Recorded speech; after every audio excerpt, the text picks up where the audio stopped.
কাজ এমন আছে, যদি মহিলারা সঠিকভাবে পালন করতে পারে তাহলে মহিলাদের বিষয়ে বলা হয়েছে যে জান্নাতের যে কোনো দরজা দিয়ে তাদের প্রবেশ করতে বলা হবে। সে 4টে আমল কি, কাজ কি? আল্লাহ রাসূল সাল্লাল্লাহু আলাইহি ওয়াসাল্লাম বলছেন, ইজা সালাত খামসাহা, যদি তারা 5 ওয়াক্ত সালাত আদায় করতে পারে, ওয়া সামাত শাহরাহা, এবং রমজান মাসের যদি সিয়াম পালন করতে পারে, ওয়া হাফিজাত ফারজাহা, এবং নিজের লজ্জাস্থানের যদি হেফাজত করতে পারে।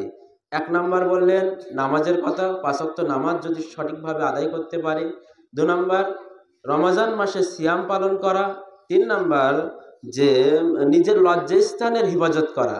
লজ্জাস্থান হেফাজত মানে নিজের শরীরের ওই সমস্ত অঙ্গ প্রত্যঙ্গগুলো ঢেকে রাখা যেগুলো ছেলেরা দেখলে আকর্ষণ হয়, তারা আকৃষ্ট হবে।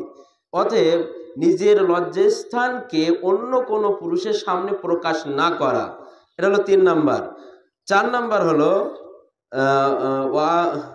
ওয়াতাত জাওজাহা, নিজের স্বামীর আনুগত্য করা। স্বামীর আনুগত্য বলতে স্বামীর অনুমতি না নিয়ে বাড়ির বাইরে বার হবে না। নিজের বাপের বাড়ি যদি যেতে চায় তবু স্বামীর অনুমতি নিয়ে যেতে হবে। যদি বাজারে যাওয়ার প্রয়োজন হয় স্বামীর কাছ থেকে অনুমতি নিতে হবে। যদি বাড়িতে কোনো পরপুরুষ আসে স্বামীর অনুমতি নিয়ে তাকে ঘরে প্রবেশ করাতে হবে। স্বামীর আনুগত্য মানে এটা নয় যে শুধু স্বামীর দুবেলা দুমুঠো ভাত রান্না করে খেতে দিলাম। স্বামীর প্রত্যেকটা কথা তার আনুগত্য করা, তার কথা মেনে চলা। যদি সে ভালো কথা বলে এবং তার অনুমতি না নিয়ে বাড়ির বাইরে বার না হওয়া। অন্য এক হাদিসের মধ্যে তার বিপরীত কিছু কথা আল্লাহ রাসূল সাল্লাল্লাহু আলাইহি ওয়াসাল্লাম বলেছেন যে লা ইয়াদখুলান্নাল জান্নাতা ওয়ালা রিহাহা, এমন এক শ্রেণীর নারীরা আছে যারা জান্নাতে প্রবেশ তো করবেই না, এমনকি জান্নাতের যে সুগন্ধি সেটাও তারা পাবে না। তারা কারা?